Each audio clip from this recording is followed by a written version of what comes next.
haunts the crumbling stone of the tunnel and the moonlit graves of Hollywood Cemetery.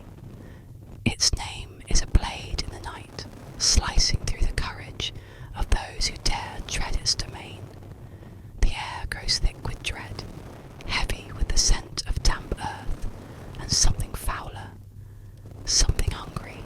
The legend clings to 1925, when the Churchill Tunnel collapsed, swallowing workers in a tomb of rubble and ruin.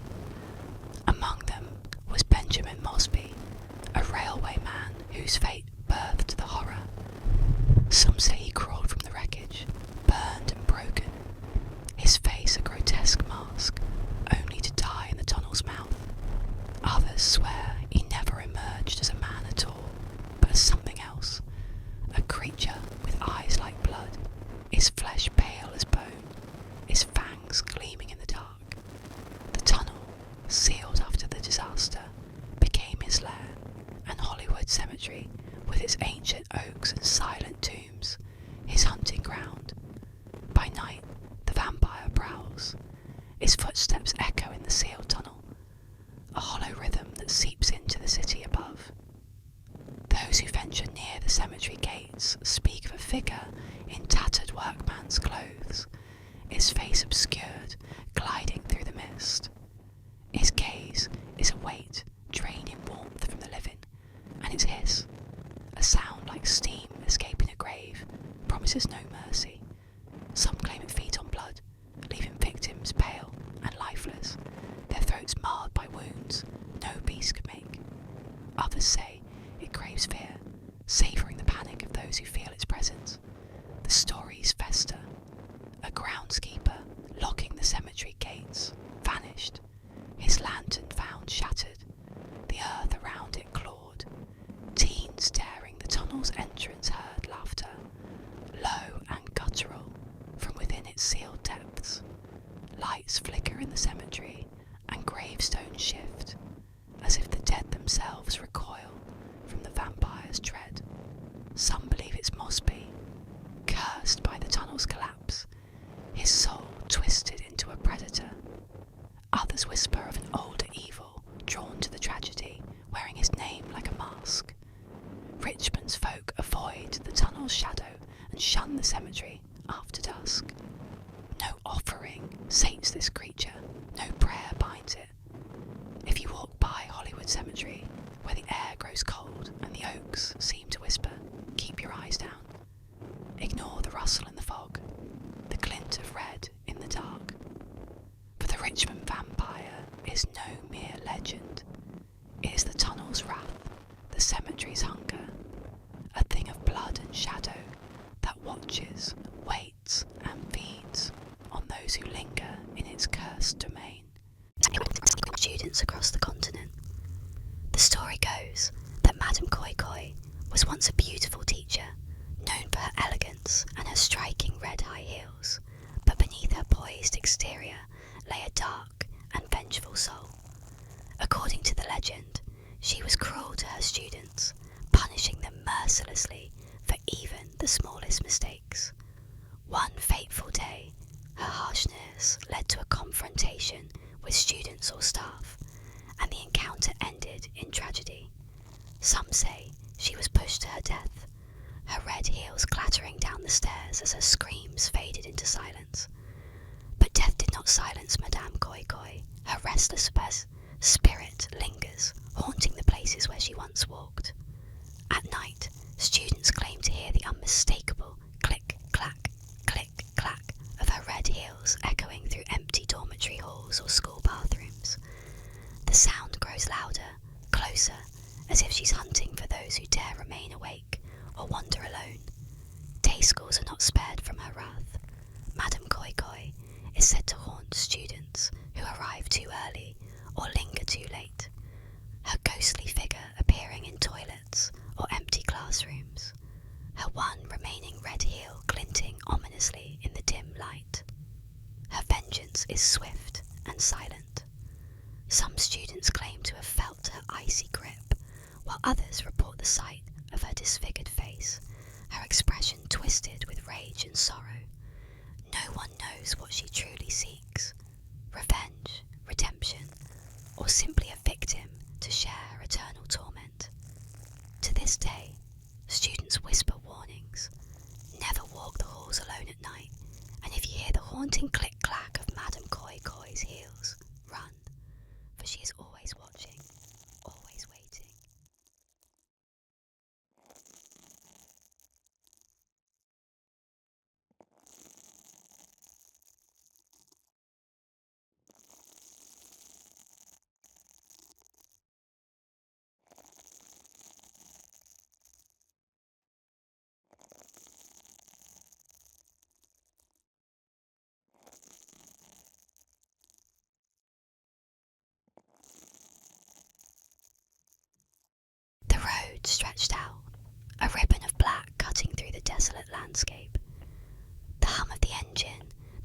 swoosh of the wipers against the rain-streaked windshield, the only sounds in the oppressive silence of the night.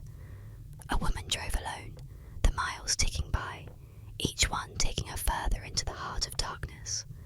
A prickle of unease ran down her spine, a sense of being watched, of being followed.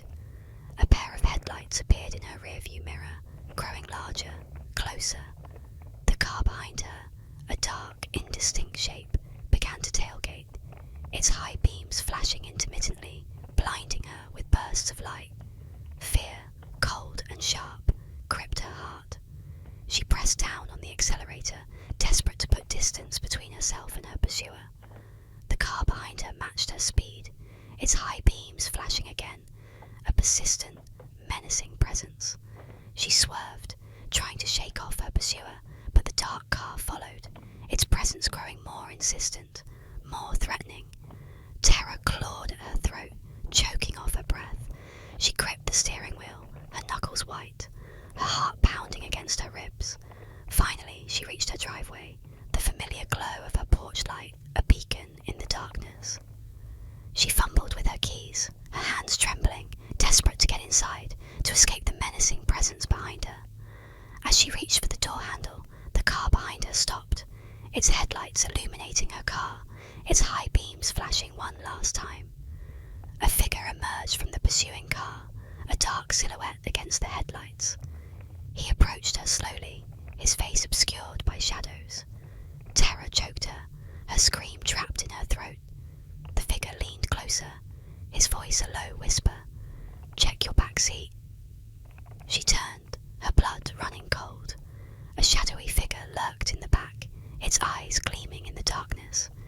The figure in the driveway spoke again, his voice now filled with urgency.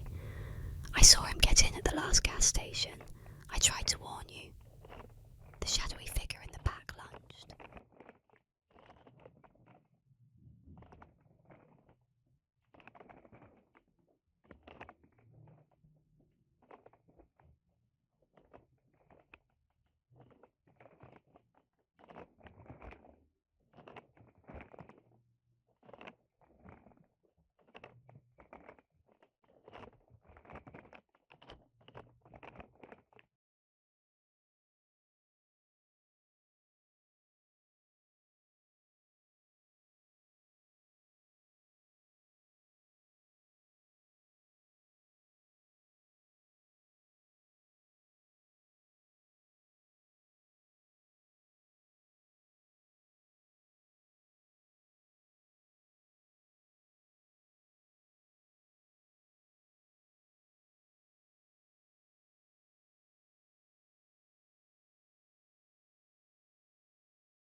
On fog-choked nights along Niles Canyon Road, drivers tell of a girl in white standing alone by the roadside. Her face is pale, her eyes hollow with sorrow. If you stop, she quietly asks for a ride home. She shivers, damp and cold, but as you near the bridge, she fades, vanishing into nothingness. She never makes it home. She never will. For decades they've seen her, and if you drive that road at midnight, you might see her too.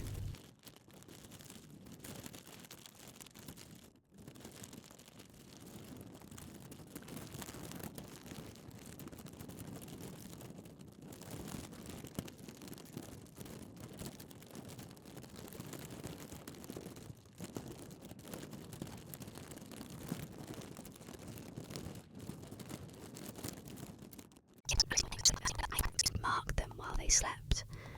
Others reported being chased through the narrow alleyways, only to hear eerie, guttural growls behind them. A few, in their blind panic, leaped from balconies in a desperate bid to escape. Some survived with broken bones. Others were not so lucky. Panic gripped the city. The police patrolled the streets, but their flashlights revealed nothing but empty air. The media fanned the flames, painting the monkey man as a phantom predator that fed on fear itself.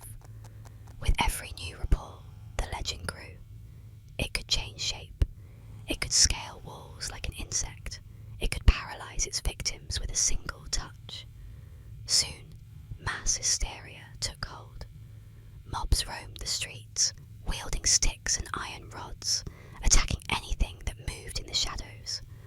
A homeless man was beaten to death, mistaken for the demon. Fear twisted reality. People saw the monkey man even when it wasn't there. Then, just as suddenly as it appeared, the creature vanished. The reports stopped. The scratches faded. The nightmares retreated into memory. Some claimed it had never existed at all, that it was nothing more than collective delusion, a city driven mad by its own paranoia.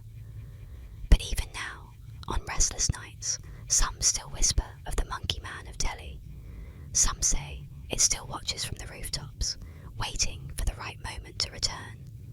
And if you listen closely, in the dead of night, you might just hear the soft patter of clawed feet above your head.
In the forsaken stretches of Angola, New York, where Holland Road twists through gnarled woods, a darkness festers.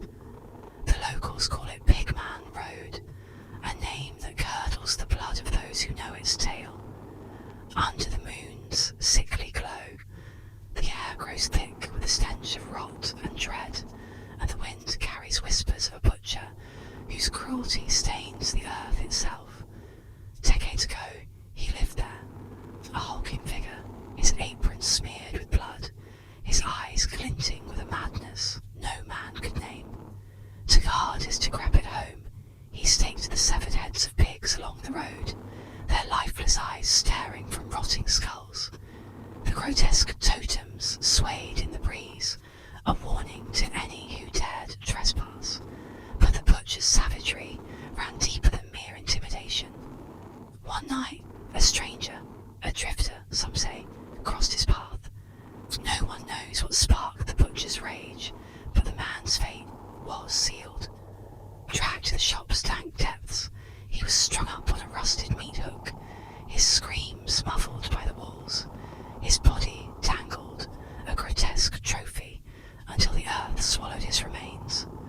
Now the butcher is gone, but Pigman Road is not at peace. The forest itself seems to breathe malice, its shadows twisting into shapes no eye should see. Drivers speak of headlights, catching glimpses of pig heads,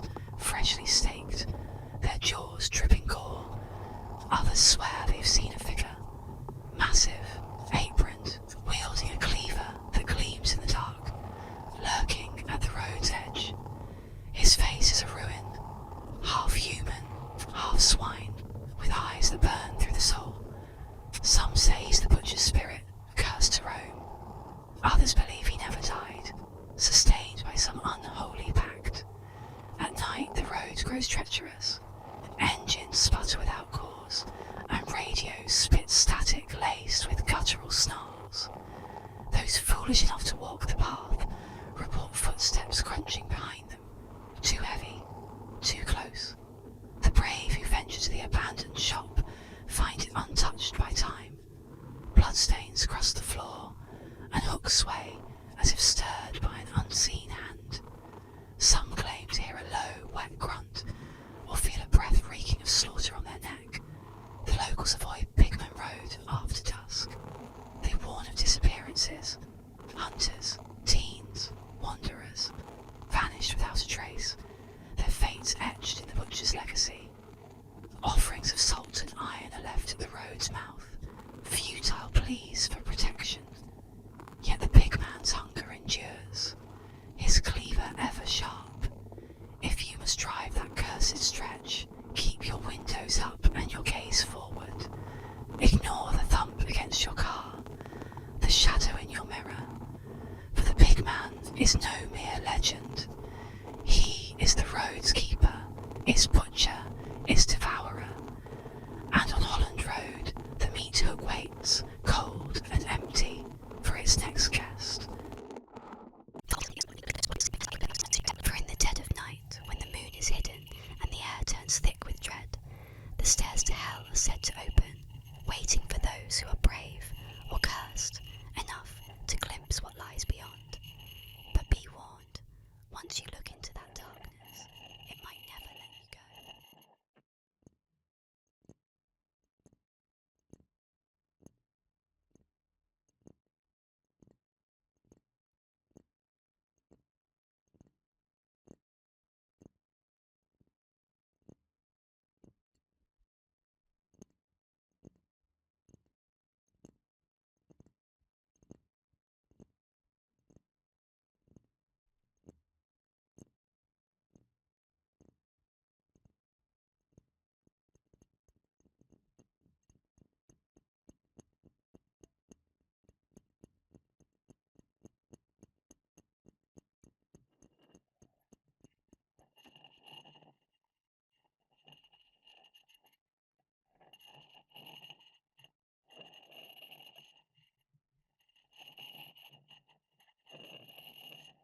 In the dark corners of Chicago's streets, there's a chilling tale that has haunted the city since 1991. A story of a clown, not the jolly kind with painted smiles and squeaky shoes, but a twisted, murderous figure who terrorized the very neighborhoods where laughter once echoed. This is the legend of Homie the Clown, a name that sends shivers through anyone who remembers the whispers of that time. It was said that Homie the Clown wasn't just another entertainer dressed in a garish costume, but a dangerous predator who lurked in the shadows of Chicago's South Side. With a face painted in grotesque, exaggerated features, wide, maniacal eyes, a permanent grin twisted into something far more sinister, he was not there to entertain, but to instill fear.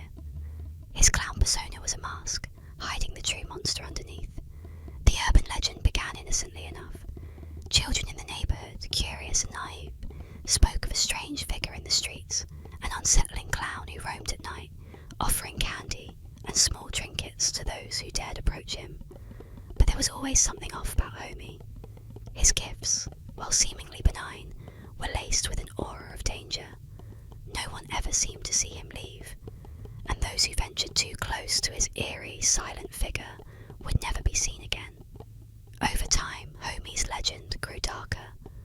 The tales started to merge with real-life disappearances, and soon a sense of dread fell over the area.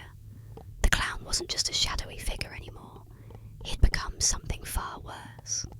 A serial killer hiding in plain sight. People began to believe that Homie would stalk his victims, sometimes luring them into his van with promises of candy, only to disappear into the night with them, never to be heard from again. In the years that followed, rumours of Homie the Clown began to spread. They spoke of him preying on children, his sharp, jagged teeth hidden behind his painted smile. Others claimed that he would disappear into the fog, his haunting laugh echoing long after he had gone. But no one knew who he truly was.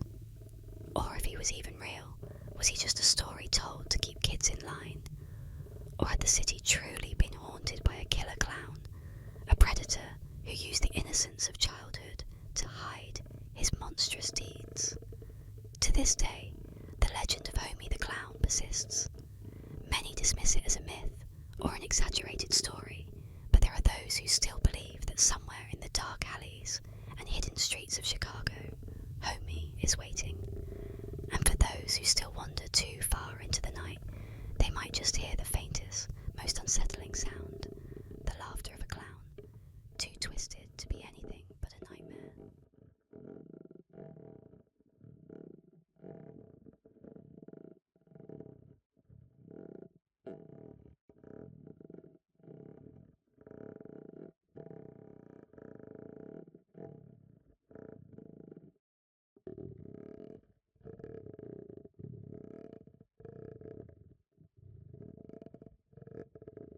In the magical world of the Wizard of Oz, there is a dark and twisted legend that has haunted the film for decades. It's a tale of a shadowed figure seen briefly in the background that has sent chills down the spines of those who claim to have seen it. This is the story of the Hanging Munchkin, a haunting image that some believe shows an actor who tragically took his own life during the filming of the movie. The scene in question occurs as Dorothy, the Scarecrow, the Tin Man, and the Cowardly Lion make their way through the yellow brick road, and in the background, just for a fleeting moment, a shadowy figure appears hanging from a rope in the distance. The figure appears to be a small, humanoid shape, one of the Munchkins, but instead of standing or moving, it sways ominously as though suspended in mid-air. The unsettling image has long been thought to show a Munchkin actor who, in a moment of despair, ended his life while filming. Rumours spread quickly after the film's release. Some claimed it was a tragic accident. Others swore that the figure was the result of a hidden, dark history surrounding the Munchkin actors.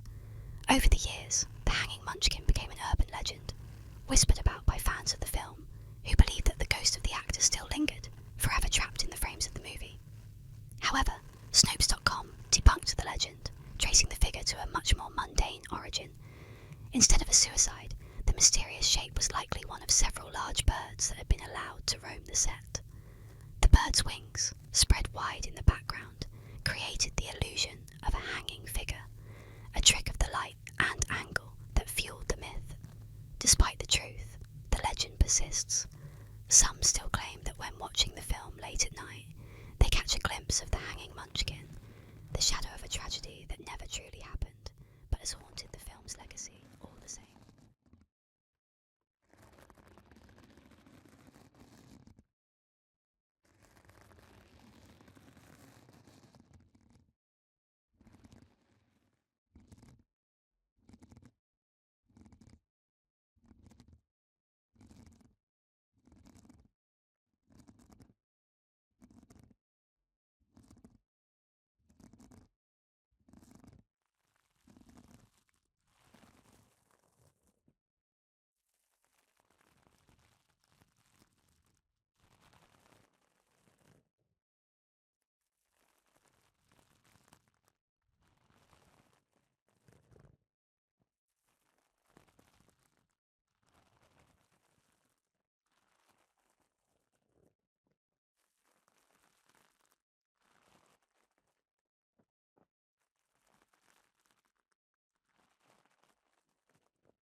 In the late 1970s, a quiet council house at 284 Green Street in Enfield, London, became the centre of one of England's most chilling supernatural tales, the Enfield Poltergeist. Between 1977 and 1979, the Hodgson family, especially two young sisters, Janet and Margaret, found themselves at the mercy of a malevolent force lurking within their home. What began as strange noises soon spiralled into a full-blown haunting that would terrify all who witnessed it.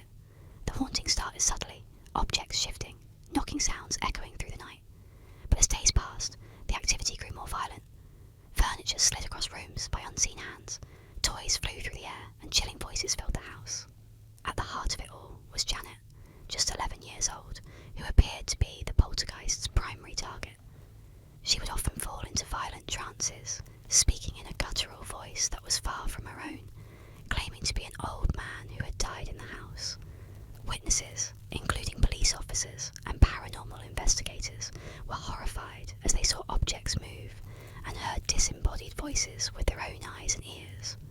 One officer reported seeing a heavy chair slide across the floor, while investigators observed Janet levitating and being thrown from her bed as if lifted by invisible hands. The poltergeist presence was relentless, bringing a sense of dread and terror to everyone involved. Attempts to communicate with the spirit revealed its bitter rage and violent intent. It would mock the family, taunt the investigators, and even threaten anyone who dared to interfere. Those who entered the house often felt an overwhelming coldness, a suffocating presence pressing down on them. The Enfield poltergeist remains a mystery, dividing skeptics and believers alike. Some claim it was a hoax, a trick played by young girls seeking attention, but others insist the terror was real, that the house on Green Street was truly haunted by a force beyond this world.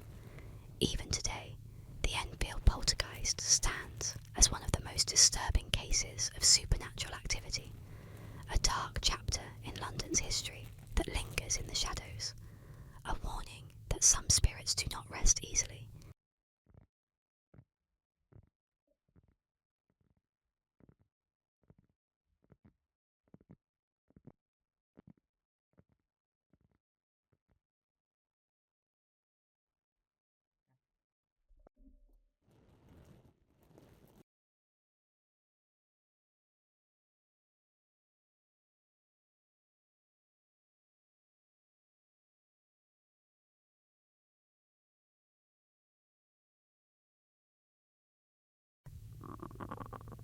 We unravel a chilling urban legend that will send shivers down your spine.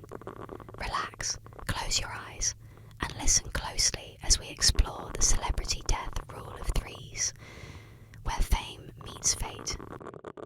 There's an unsettling superstition whispered among those who follow the lives of the rich and famous. It's known as the celebrity death rule of threes. According to the legend, when one celebrity dies, it's never alone. Soon after, another will follow, and then a third, completing the grim trilogy. Some dismiss it as coincidence, but for those who believe, it's a chilling curse that's all too real. It begins with an unexpected death, a movie star, a politician, or a beloved public figure. Their death sends shockwaves through the world, but instead of mourning in peace, those who know the rule brace themselves. The air thickens with dread as everyone watches, waiting for the next famous name to drop. It always happens. A second dies, sometimes in a freak accident, other times from a sudden illness. And before anyone can fully comprehend the loss, a third is gone, sealing the pattern. The media, of course, reports each death as its own tragedy, but those who know the rules sense something more sinister at work.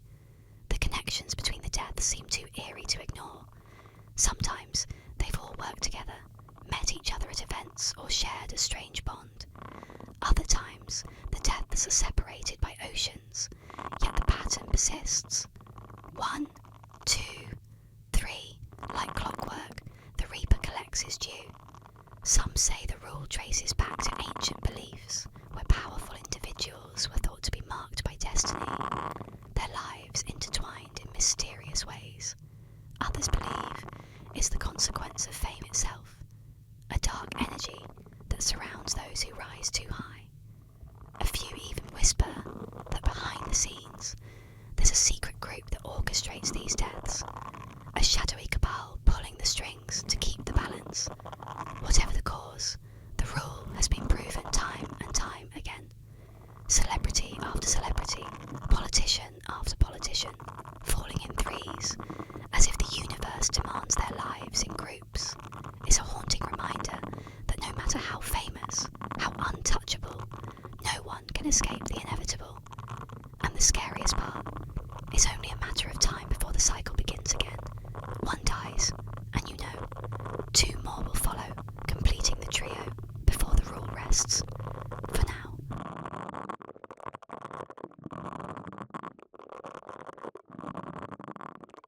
In the dead of night, there's a number whispered among those brave, or foolish, enough to try. 999-9999. According to the legend, if you dial this number after midnight, an eerie voice on the other end will answer, ready to grant your deepest, darkest wish. But there's a catch. Whatever you ask for will come true, but your life will be the price. The legend has it that the voice on the other end is patient, almost amused, as if it's heard countless desperate pleas before. You might hear soft breathing or the faint sound of something shifting, waiting for you to speak your desire. Ask for fame, fortune, or revenge, and it's granted, swift and precise. But the moment your wish is fulfilled, your fate is sealed. Witnesses claim that people who dared to make the call found themselves in strange, terrifying accidents shortly after, as if some unseen force had come to collect their due. Stories tell of a girl who dialed the number to become the most popular student in school. She achieved her wish, but within days she was found dead under mysterious circumstances. Her phone lying beside her with 9999999 still on the screen. Another tale recounts a young man who asked for unimaginable wealth, only to be discovered lifeless in his luxury apartment just days later. The phone's last call pointing to that same cursed number. In 2002, the legend inspired a horror film, 9999999, where the cursed number brings terror to those who dare to test its power. Even today, some thrill seekers and skeptics dial 9999999 after midnight, hoping to prove the legend false. But as the silence stretches on and the dial tone fades, some swear they hear a faint voice, asking softly, "What is your wish?"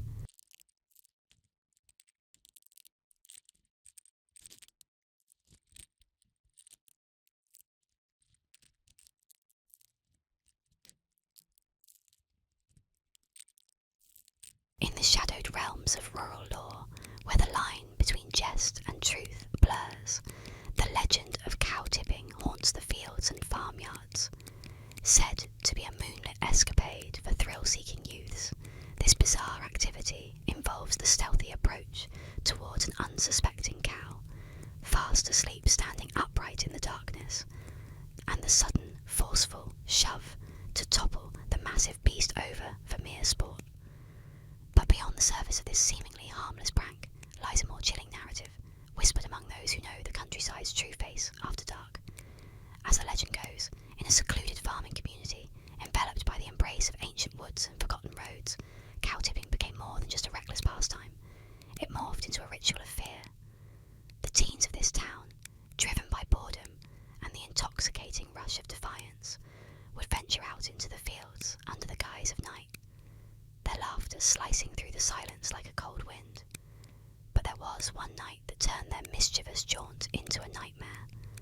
As the group approached a familiar pasture, the moon hung low and ominous, bathing everything in a ghostly silver hue.